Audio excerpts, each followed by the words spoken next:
So, today I really want to have an open-ended conversation about media, right? And what the hell is going to happen with media as AI advances, right? So for any of you that don't know who my name is, I'm Jaxon. I started a company out here called Your Friends in Business, and we broker deal flow for established business owners by using podcasts and putting on live events. We had an event last week with a couple hundred people that came out at the Ahern. We do about 2 to 4 a month. And, my background's in social media. I've gotten hundreds of millions of views online. And I've made a lot of money. I've lost a lot of money from it. So I have a lot of experience when it comes to media. But enough about me. I have some awesome guests. You want to introduce yourself and tell them who you are and what you do? Absolutely. So my name is Mike Barrow. I have a background in the entertainment industry, have worked extensively with all types of media. I was the former vice president of Capitol Records and was at Universal Music Group for over 15 years working a bunch of artists ranging from Elton John to Drake to Taylor Swift from the beginning. And so my career has definitely been very heavily rooted in music, and I transitioned over into the film and TV world where I executive produce a bunch of TV shows and feature films that you can find on streaming platforms. And currently I live in Vegas, moved here about 7 months ago to kind of get ahead of the Vegas boom within film and TV and media. And, I met one of my partners here that we're working on a documentary on together, which we will explain and get into more in a little bit. All right, and I am Nick Beam. I've been around Vegas for almost 10 years. I've flown very, very under the radar over the past decade. I was actually between here, Phoenix, and LA before COVID, and realized once COVID hit that I would rather, stick around Vegas for the long haul. And in this journey that I've been here, I've seen how underdeveloped the local market of Vegas has been. The reason that brought me out here was actually I was a part of an opening team for Top Golf. I'm sure everybody knows about Top Golf, but I was a part of 2 opening teams with them over a span of 6 years. Las Vegas was one location, Tampa was another. Before that, I would like to call myself a Swiss Army knife. I've pretty much worked in almost every sector you can think of, stemming from military, corporate America, sales, marketing, and branding, sports entertainment, fashion. So I've dealt with athletes in the NFL. I've dealt with CAA as an agency. I've dealt with Nike as a brand. I've sat in executive meetings for potential opportunities in reality TV that really didn't pan out, but also was able to give me that experience that I realized how much of a change everything was happening with the industry of entertainment and the direction we're going. In that awareness, that pretty much I believe in synchronicity led me to linking up with Mike, and we've been rocking and rolling ever since. So my first question for you guys is, there's a lot of disruption happening with AI and content, right? You see platforms like Sora coming out, right? It's kind of scary, some of the stuff you can do with AI now. So from your guys' perspective, where do you see media heading in the next 3 to 5 years? I think, we talk about it all the time, is you look at, media is changing, outside of the traditional role of just having a TV show or a film. There's sports teams that are getting involved with media. You look at the Kansas City Chiefs, they, announced that they're building a sports division within the actual structure of the Kansas City Chiefs, and a lot of other sports teams are following. And the number one thing about media is storytelling, because your marketing isn't as strong if you can't tell a story. So right now, you look at brands like The Gap, they're actually hiring a position for someone to tell a story through media for their company. And you'll see that across a lot of brands where now we're in an age of how can you move the consumer emotionally through a story, which is your marketing. Yeah, and there's a great example of this I was telling them about. Has anyone heard of a show called Welcome to Wrexham? Yes. One guy. All right, cool. But essentially, you guys heard of Ryan Reynolds, right? You know who that is? What about Rob McElhenney from Always Sunny in Philadelphia? So basically, they, about 5 or 6 years ago, bought a Welsh soccer team. Super random. right? And their goal was to take them from like the lower divisions up to the championship league, the top leagues. And they created a documentary around it, documenting their process of trying to build the team, telling different stories of all the people that were involved. And what happened is not only do you get a lot of this amazing story, but then people start to be emotionally invested in the outcome of your business. And so what's happened is now, as they're getting in the bigger leagues, they're going up like multiple years in a row, which is unprecedented. And it's because they have this crazy backing from the emotional connection they built from their audience, right? And so I think as we say AI advance, yeah, maybe it can replicate a lot, but I think your ability to tell your own story, that's something AI can't replace. And I think there's a real opportunity for us as business owners, even if it's not like a full documentary, even if it's little 30 to 60 second documentaries of what you did that day, right? You can do this on a micro level as well. So, obviously you have way more experience than I do making documentaries. What advice do you have for business owners that are just getting started on how they can start to tell their story better? All right, I got you. So the interesting part about both questions you ask, or both points you bring up is, sometimes when you're starting off a career, any direction, whether you've been working this career your whole life or you pivot, which, Mike mentioned pivoting from one end of entertainment to another, or you just make a complete drastic career change, you're going to find that there are parallels. And I think the beauty in my journey is, people say, oh man, how'd you have time to do all these different things? You just start to realize all these things line up. He mentioned in Gap and how Gap's looking for someone to tell stories, right? AI and business go hand in hand. It's a tool, right? Instead of being fearful of what AI is and it replacing your job, learn how to use it as a tool because it's inevitable. It cuts down on time and everything like that. And I think this is something that business owners all look forward to, scaling their business is how much time can I save? The other part of it is how much money can I save, right? And so when you think about money saved, unfortunately, that leads to manpower, right? But we're talking about growing the business, and if you're someone that is looking at ideas and implementing those ideas into your business, you'll realize that if you're adding AI into your wheelhouse, you're going to end up actually making more opportunities. You just have to be more optimistic and open-minded on how you're going to grow your business. So when you're a business owner, I would say you're looking at what tools sharpens your business.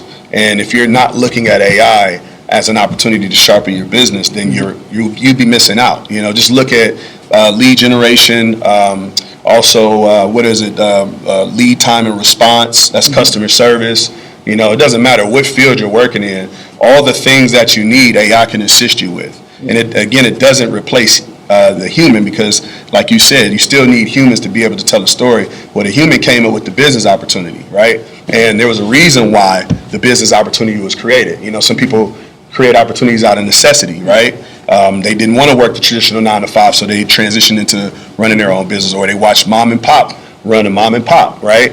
So there's stories, and people can identify with that. You just have to become very, very good at telling that story because that's going to turn over into the success of your business. But you have to identify that first. And if you started a business, like I'll tell you this, I like to use the Avon lady. How many people know about Avon? The makeup company. All right, so I grew up in Cleveland, Ohio, and Avon was a booming thing back in the day. Some people like to attribute it to MLM, but that's another conversation for another day. But Avon, I knew successful people in the business because they loved makeup. They were able to tell a story. And then you have people that jump into the business because they just see a money opportunity. And some of those people don't become as successful as the storytellers is because they got into it for the wrong reasons. And there's a great book called The Power of Why that you guys should check out that talks about this. Is people don't buy what you do, they buy why you do it, right? And if you can't tell people why you're doing what you do, like for example, for me, I have politicians as clients, right? Why am I, as a marketer, getting in the political space? Because I want to bring transparency to politics. I want to create a model where if they are, win elections through podcasting, then it forces politicians to actually go on a long-form medium and we can hear their actual thoughts, right? Versus just these 30-second segments. So that's something I'm passionate about that's deeper than just, I can market your campaign, right? Now, obviously, you have a very unique background getting to the level you did, at Capitol Records. You've worked with some of the, biggest artists in the world. Can you tell a little about your story about, how you got started with them and then what you've learned about building a brand, from the people that are doing this at the highest level? Yeah, I mean, I think from my story is, super simple. I started as an intern and worked my way up, never skipping any steps.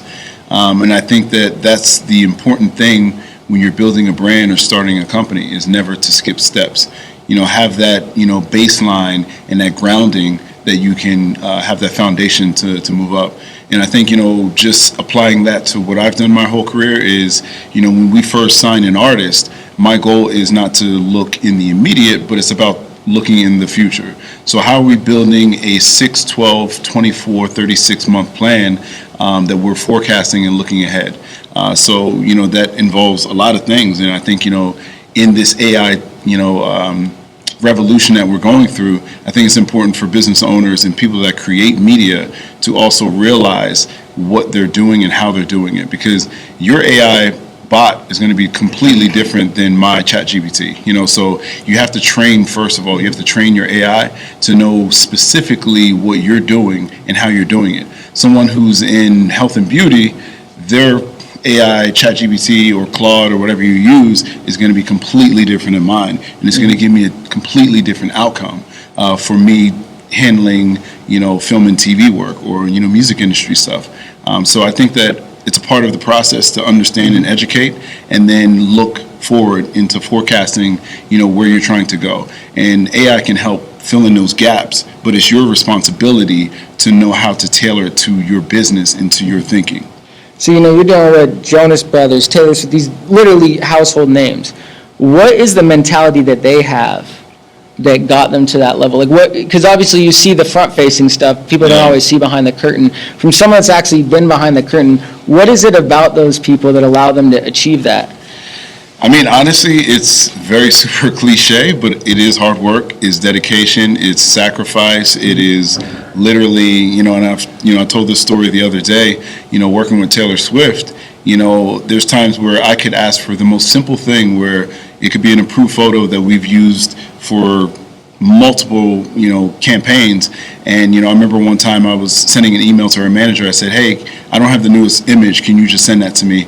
And then he puts Taylor on the email, CCs her, and then I respond to the email and I take her off, and then he responds and he puts her back on. And it's simple things like that where she just wants to see everything. It doesn't matter what it is. She wants to be in the loop, and her dedication and her, just wherewithal to understand that she has to be involved in everything, just from early on blew me away, where I was just like, this is one person that takes their craft seriously, and they want to know all aspects of everything. And, she even has, she has a lawyer, but then she has a lawyer that watches the lawyer. So she wants to be visible with everything. So it takes dedication, it takes hard work, it takes, more than the average person is really willing to do. It's also the same in sports. I mean, dealing with athletes and agencies, and I have a mentor that is in IMG in Wilhelmina, and me and him talk about all the different things that go on in the agencies and things like that. And like the reason why you see the Shaquille O'Neals and LeBron Jameses or the household name athletes is because of the exact thing that Mike is talking about. And when you really look at it, it's about really positioning yourself to where you're going to transition, because at some point, now music goes forever, but you see musicians transition. Musicians transition into acting, they'll transition into other different things. So it's that same work ethic you generated to get to that position, to be able to be visible in different walks or different facets. So the athletes are no different. The only thing is their window of opportunity is shorter if they're physically playing the sport. But, if you're smart and you're using your platform, that time that you're in the view of the public people, you should be doing any and everything to position yourself after the fact. And it's all of the things, the qualities that Mike mentioned. I love that. Well, I'm going to pull an audible right now because we have another person here that's really high-level media. Do you want to come be on the panel? Oh, no, above you. Sorry. Yeah. So we'll bring you guys in as well, but I had brought her out to do an interview anyways, so we might as well just have you with a live studio audience. I'm really interested to, no, you guys are staying here.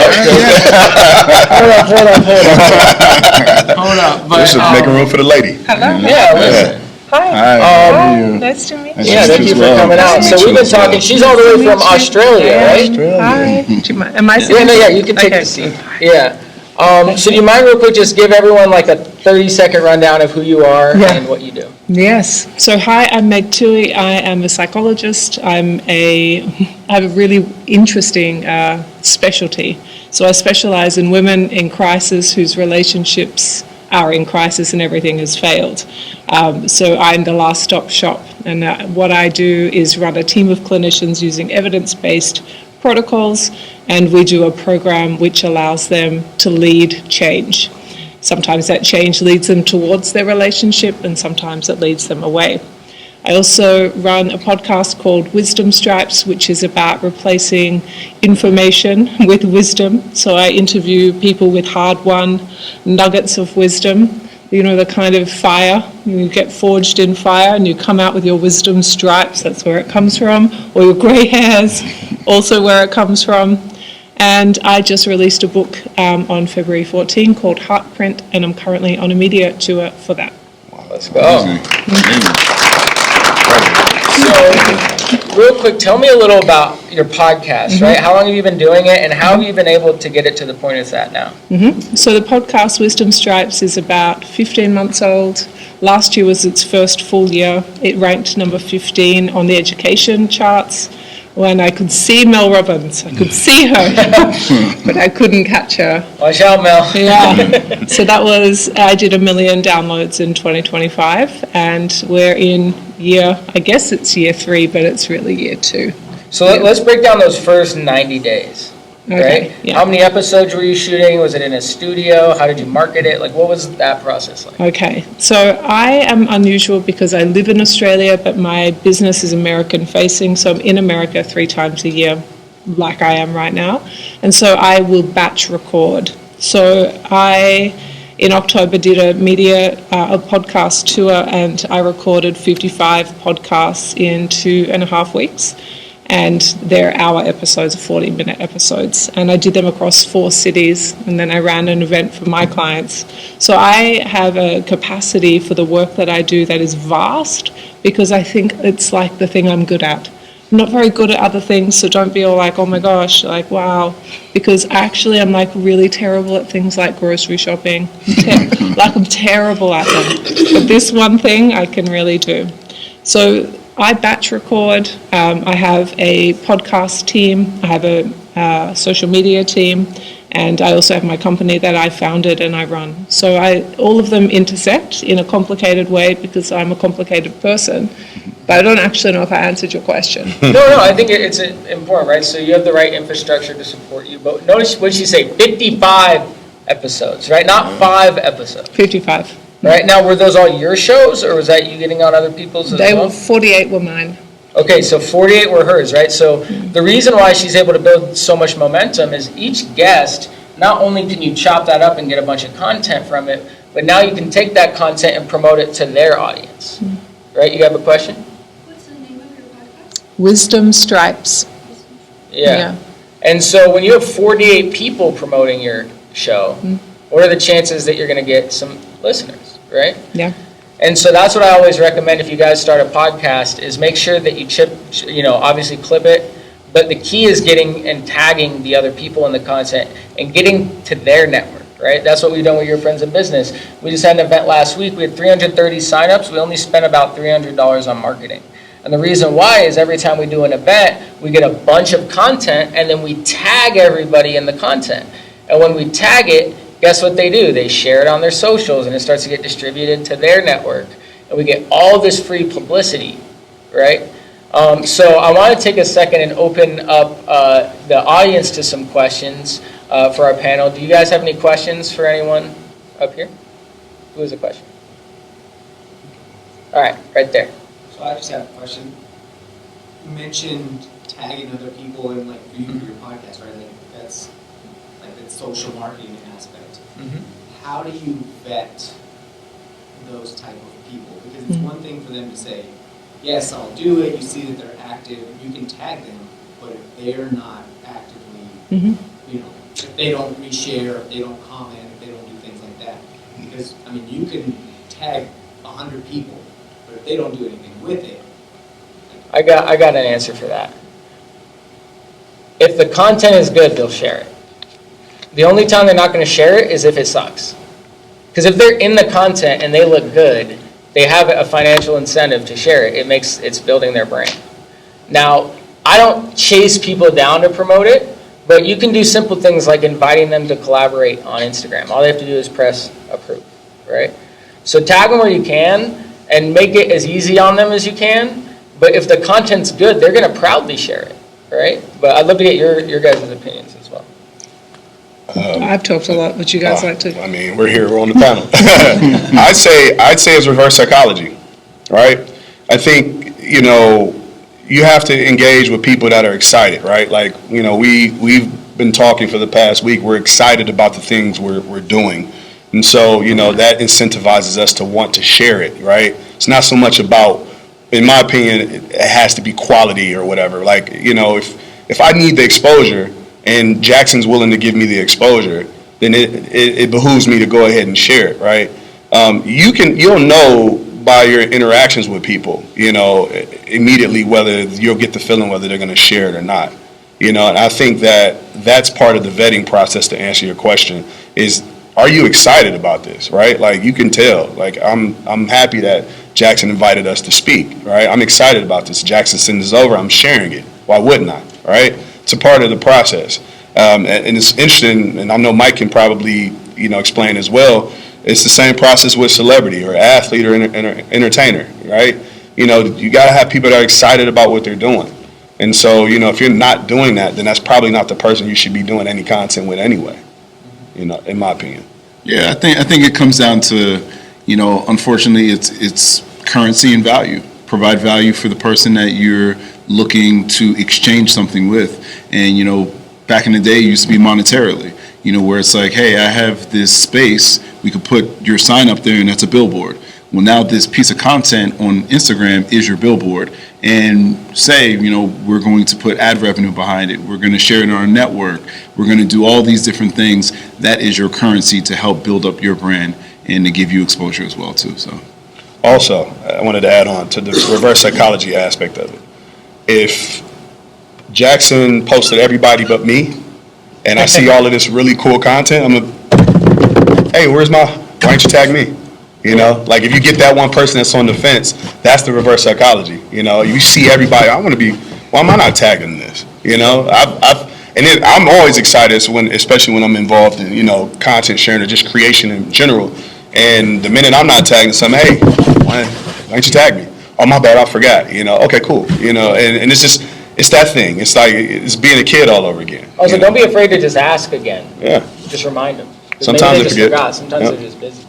You got a question? Yeah, so I'm just curious, and I'll put it in a framework that I'm familiar with. So when it comes to things like AI, 10% of the population is absolutely hating it. 10% of the population absolutely loves it. There's an 80% that's not sure what to think of it. So when you're talking about marketing and marketing strategies or those type of efforts, how do you identify that 80%?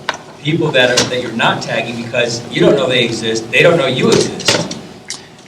The 80% of what exactly? So if you find that group of people that are interested or maybe on a fence to begin with, but you're trying to find that audience. Because Yes.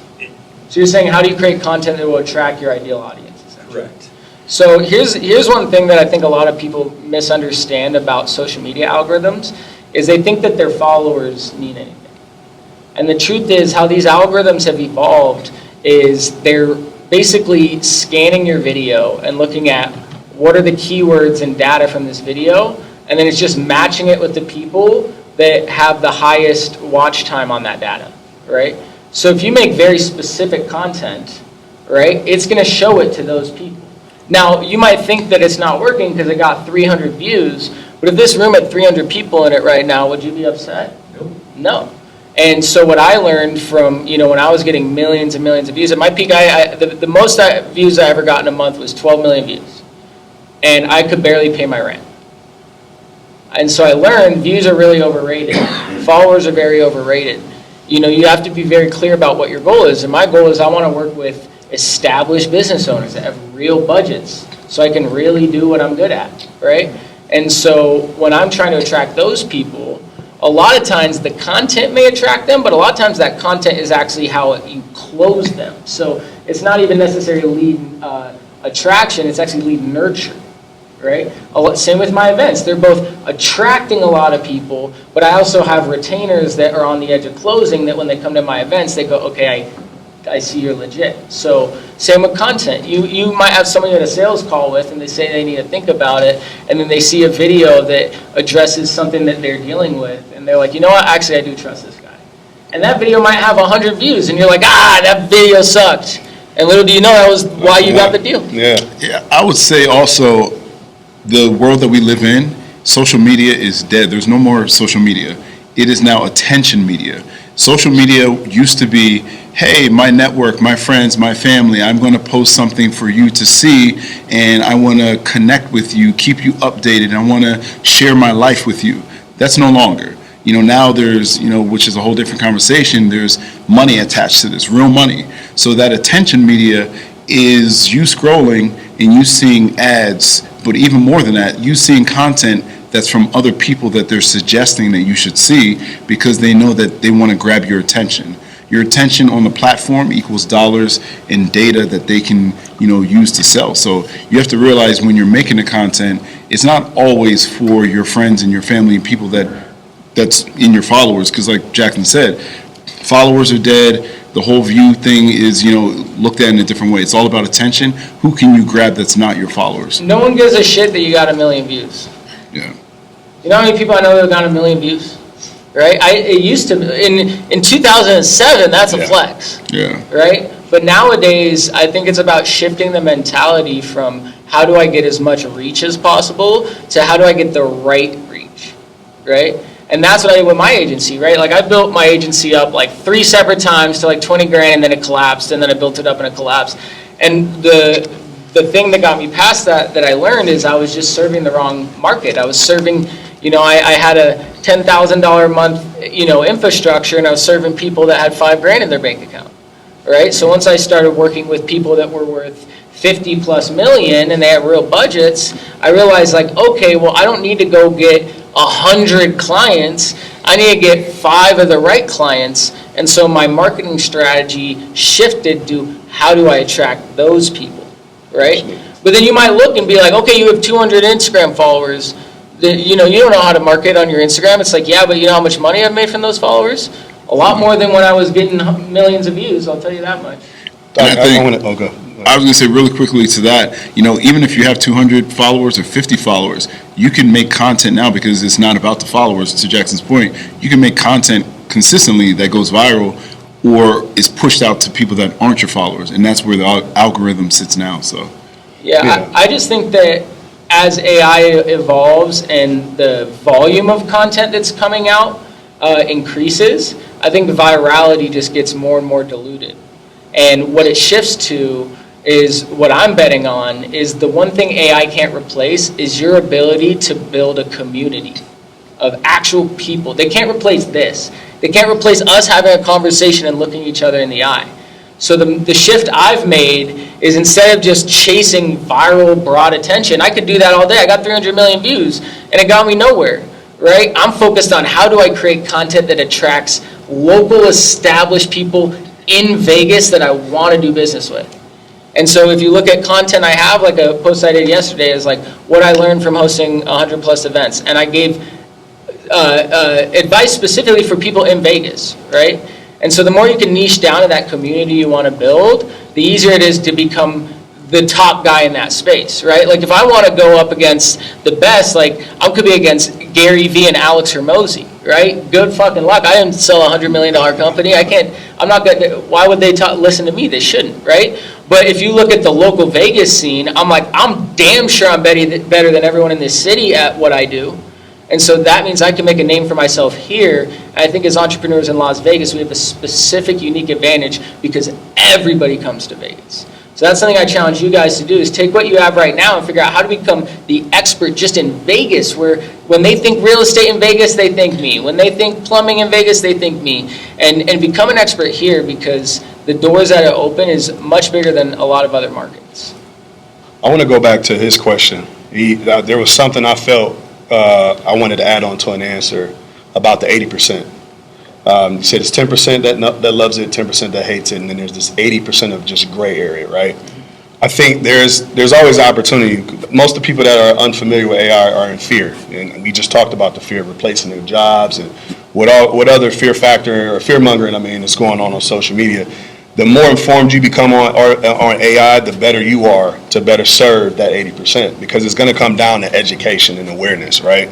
The more we become familiar on how it can help us all, the better we are in accepting what AI is and how we can implement and integrate it. So there's an opportunity right there.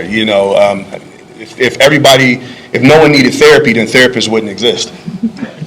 So, and we have people, there's a percentage of people that probably are better served without therapy. And then there's a percentage that, loves it or hates it or whatever. And then there's just people that are unfamiliar, in a community of color, therapy wasn't necessarily a thing. We just dealt with trauma, how we dealt with it, right? But, that was an opportunity and still is to where therapy is important. So the more speak to those people. Yeah, exactly. So go for it. Oh, sure. Yeah. So I am a non-traditional therapist. We should start with that. But people ask me all the time around this topic. And I think what really matters when we're in this context is that AI plays a role in psychoeducation, but it is not the only role that you want. So the women that I work with, and not to toot my own horn, but I'm the largest provider of what I do in the world. And that is because I create community. It's because the clinician team that I use are world class. It's because the performance coaches I have are exceptional at what they do.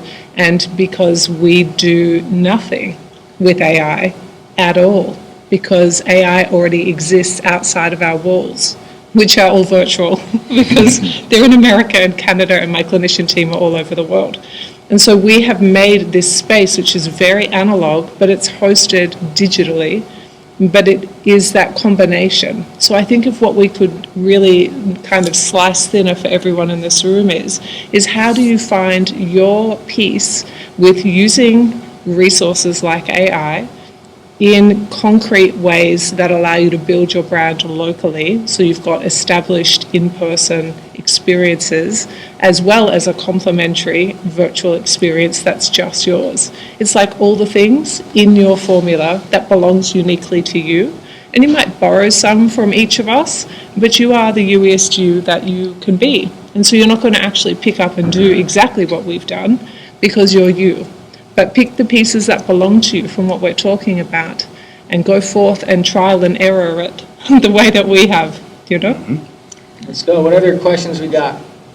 I know we got some questions up here. Boom, right there. So going back to what y'all said about learning about AI, what tools or courses would you recommend to really get ahead of that curve? So one thing I'll say is a strategy you can use. Right, so no matter what AI you use, it's all going to come down to how you use it, right? So that comes down to how good your prompt is, right? And a lot of times we assume AI understands stuff contextually that it doesn't, right? And so what I'll do is I'll be like, hey, ChatGPT, you're an expert on insert topic, and I've hired you to help me accomplish insert very specific outcome, right?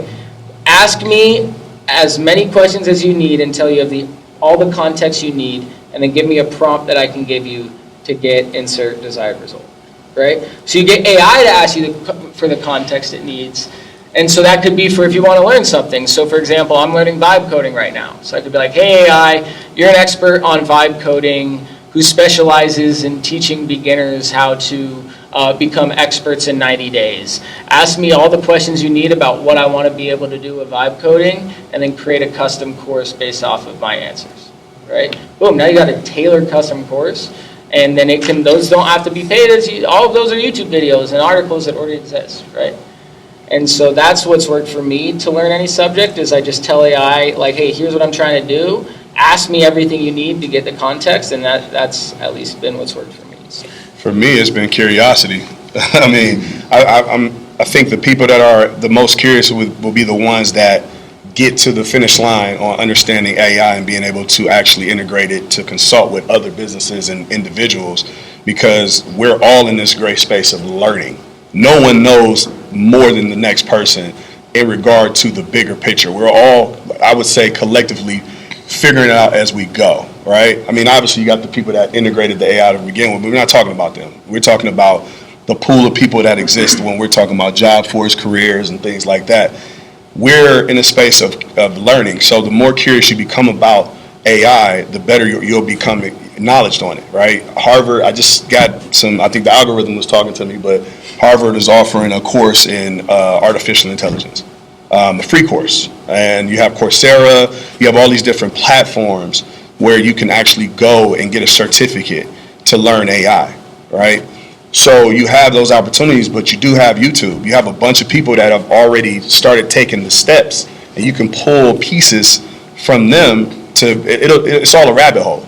You know, the one rabbit hole you jump down is the one, the part of AI you're most interested in. I'm sorry, So one thing I'll say on what he's saying too is it's good, there's a lot of these resources, right? But if you want to get the most out of them, you need to get very clear on what you want to accomplish from AI, right? So what I like to do is when I look at my business, I'm like, what's my biggest restraint right now? Is it editing? Is it finances? What is the thing that is keeping my business from growing the most? And then I obsess over how can I get AI to fix that? And then become an expert on solving that restraint. And then what happens is that becomes a strength in your business. That's what happened with me with lead gen. I built this really big outbound team. It was really easy to attract commission-based sales reps, but they would all quit after 3 weeks after I just trained them and once they got bored. And so I was like, I have to figure out a way to solve this restraint. And then I learned you can automate outreach with AI, and then that became a core pillar of my offer now, right? I bring some of the marketplace that most people aren't doing, and that was just by diving in and learning about data scraping and brokering and AI automation and on LinkedIn, on all these different platforms. It was a rabbit hole I went down for the last 3 years, but it all started by asking myself, like, what is the thing keeping me from getting to that next level? Great point. So, I would also add, knowing your workflow, because what works for me is not going to work for you, but, my chat GPT is an amazing paralegal for me, but I've trained I've trained it so that it can help, take things before I even go to my lawyer.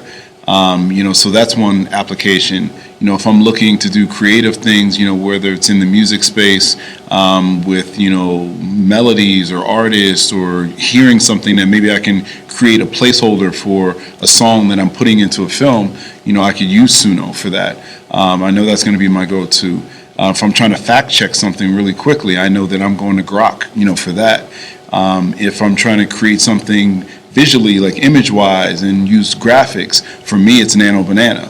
So I'm using all these different tools because it helps my workflow in a certain type of way. So I think also, what Jaxon was saying is knowing what your application is and what you need to apply that to your workflow. And there's so many out there, even from an assistant perspective, NN and integrating that with Telegram, is an amazing tool. So it's just using all these tools for your benefit in your workflow.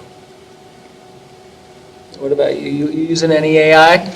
I use AI myself, but it's not in my company. And yeah, so I was like, ooh, what's the graphic design one? I was like, I should put that in my Nano Banana. Well, Yeah. So I think one tool I recommend you guys check out if you're just getting your feet wet with AI. It's a tool called Replit, and it allows you to do basically what's called vibe coding, which is like basically imagine talking to ChatGPT, but it can build you a software, right?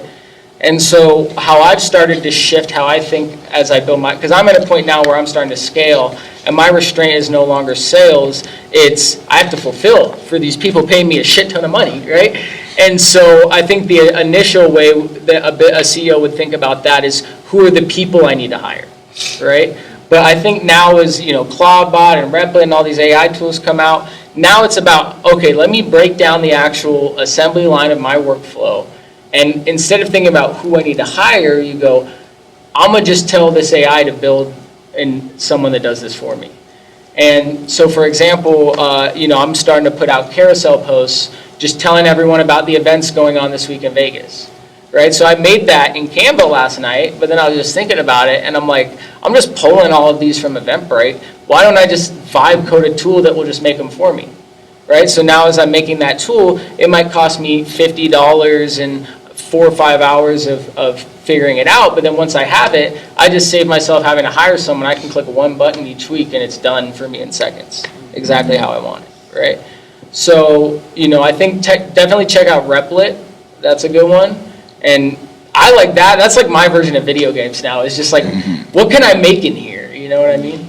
So, any other questions? Got anything else? Don't be shy. Going once? Don't be shy.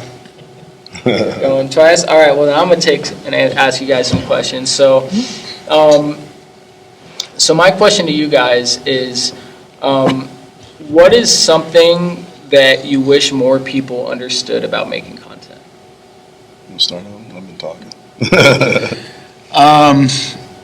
The commitment and how to do it smart.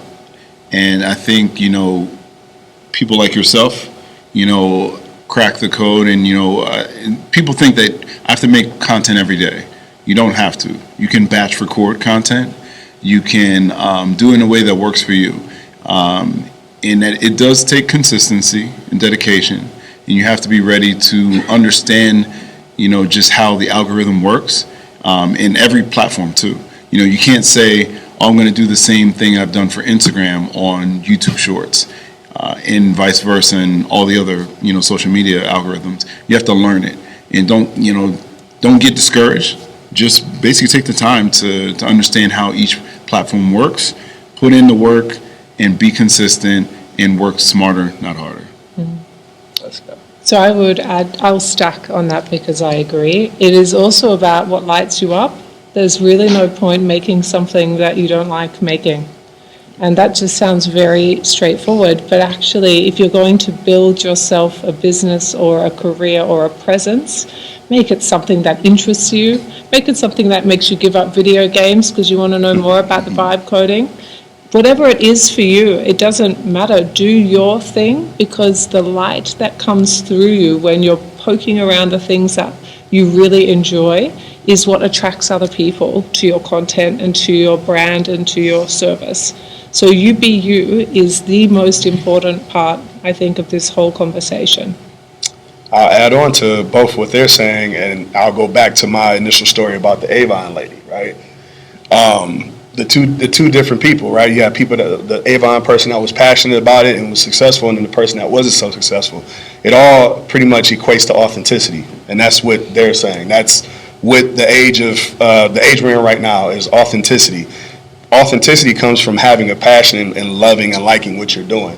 Doesn't matter if you're selling makeup door to door or you're doing your content online. That content is going to resonate with someone. Worried about having 2 million followers or whether you got 200 followers, it's an old thing called word of mouth. That's the oldest form of marketing, is word of mouth. So I go to Jaxon's event and I tell Mike and I say, hey, or the panel, hey, I had a great time at this event and you guys got to come. Now that 1 turns into 3. Then they have a great time, and that 3 turns into 6, 6 to 9, so on and so forth. So that's the authenticity of it, because the people that are following you are people that are going to support you if you're giving out the right authentic content or you're being your most authentic self. Yeah, I kind of view building a brand like working out, right? And coming back to this idea of authenticity. If the only way I could work out was like being a ballerina, I probably wouldn't work out that much. Right? But if I can go to the gym and lift weights, that's something I really enjoy. I can't wait to do that. That's like a reward for me. So it's kind of like with your content, right? If you're like thinking you have to be a ballerina because that's the only way you can get in shape, it's like, no, you could do rock climbing, you could be a wrestler, you could play basketball. Find that thing for you that like you get excited about, that you think that you can't, your brain doesn't turn off at night, you keep thinking about it. Because the only way that you can actually be successful and build a real brand is by putting in the 10,000 hours. And the only way you're going to put in those reps is if you actually enjoy what you do. If you're doing it as a means to an end, you're not going to stick with it long enough to have the amount of volume that is necessary to actually win, right? Like, I got 300 million views, but guess what? My first 300 videos, I think I had like 700 followers. I was horrible, right? But then inevitably, I figured it out. and I got 300 million views, but I also spent 6 hours a day making content. 6, not 6 minutes, right? Like, I obsessed over it, right? And that's why I was able to get there. But it was because I was fascinated about the content I was making. I was genuinely interested in the videos because it's stuff that I would watch even if I wasn't making content, right? And if you build your self-esteem around posting, not around the outcome will become the byproduct. If you let your outputs affect your inputs, then you're going to get discouraged because you're going to have videos that you think are going to be your big lottery ticket and they're going to absolutely fail. So I think that was the biggest thing for me was I started treating my content more of like a workout routine where it's like every day I post 3 times a day, right? Just like every morning I just go to the gym, right? And when I took that pressure off myself of like, not immediately hopping on the scale after I make a workout routine, but just letting the lifestyle get me there, things just fall into place, right? You have a video that flops, but the right person sees it and becomes a client, right? You have a video you think sucks and it gets 2 million views. But I remove myself from the outcome and just focus on what I can control, and it just becomes the inevitable byproduct, essentially. So. Nice. Cool. Agreed. Well, do you guys have any questions on the panel for me? Oh, flip it around. You're the captain now. I mean, we like this. We've been waiting all night for this. I have a question. So I'm newer to Vegas, and I've only been here about 7 to 8 months. Yeah. And you talking about how you are getting yourself out there. What are some of the things that maybe from a localized perspective that you see within Vegas that is an opportunity? And how are you taking advantage of that opportunity that maybe some of them can actually take that template to maybe apply in their businesses? Yeah, so, I don't just think Vegas is an opportunity. I'm going all in on my brand specifically with Vegas. I have opportunities right now to expand outside of Vegas, and I'm turning them down because I believe in the compound effect that will happen by becoming established in this marketplace. The cool thing about Vegas is it's got the influence of a Miami or an LA, but it's so much smaller, right? And as you start to get in these communities, I'm sure a lot of you guys can relate to this, as you start to go to more and more events, you get to a point where every event you go to, you at least know a couple people there, right? So there's all these little micro communities, these little micro bubbles, and when you can get in between all of them, you start to build your own version of that community. But you can go to events, you can go through the motions, but there's certain people I've seen them at all the same events for years, and they never seem to be doing anything. And it's because they're going through the motions, right? You can go to the events, but what value are you bringing for people? What reason are you giving them to connect with you other than you just trying to sell them your shit, right? So for me, I've tested everything I can think of. The 2 best strategies that work for me is events and podcasts.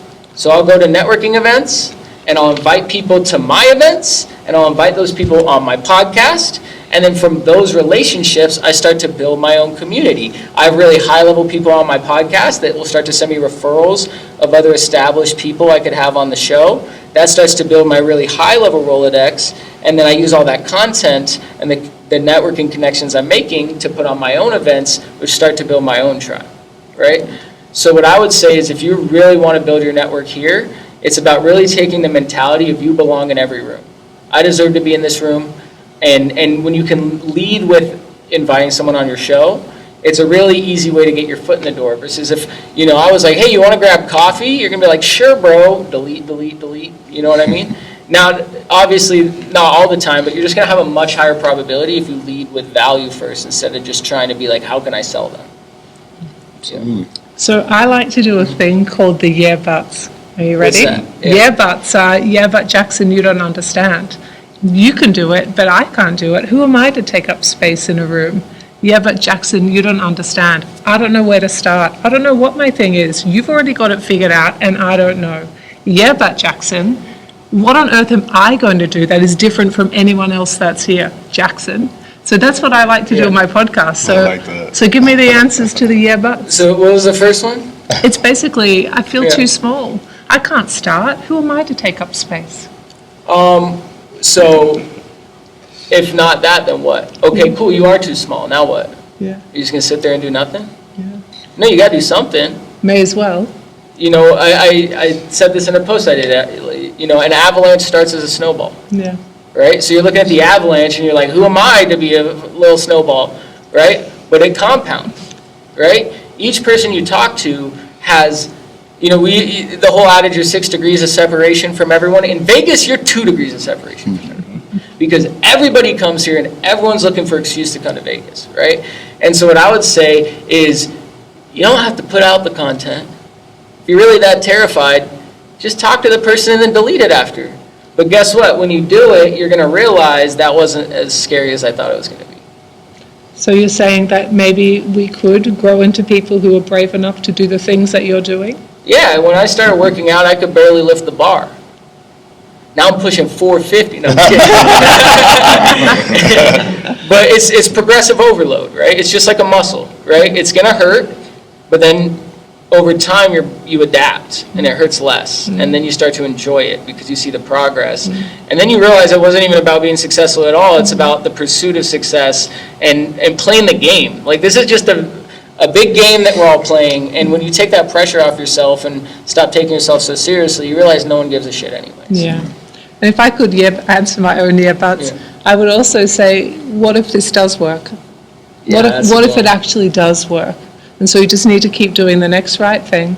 Because goodness knows, when I pitched my idea to run a women-only practice to save marriages, where I never met the husband, ever, everybody was like, how's that going to work, lady? Yes, that was 2018. And so I just say to you, what if this does work?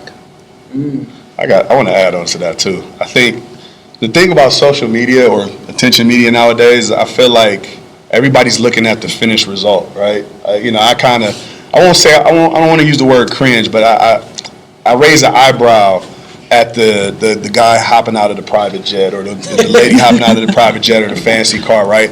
I just raise a little bit of an eyebrow because it creates a misconception of how all this works. I'm a Midwesterner. I grew up in Ohio, right? Small town, you know, a lot like local Las Vegas, minus the Strip, obviously. You got to be excited about playing in the mud. You know, there's this thing called trust the process. And I think what's happening is we're missing the process and we're just looking for the finished result.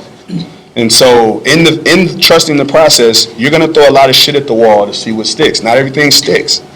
But that's the beauty of it, you know, because I'm telling you, once you complete a project, if you're a true creator, you're going to move on to the next project. You're going to find it's always about the thrill of building it, all the nuances that go into it, all of the. I've talked to many people and consulted with many people about, hey, okay, yeah, everybody's failing. Jordan will tell you he took a lot of shots he missed before he made them. You know, how many games Jordan lost before he won 6 rings, 6 championships? We forget about all this stuff because we're romancing the finish line. And that's the part of the problem. You got to kind of dial it back. And one phrase I use as of late is, you know, instead of trying to hit a grand slam or a home run, get on first base because base hits, they count. You know, and before you know it, the base is loaded and you hot. And now when you go for that swing, now you hit that grand slam.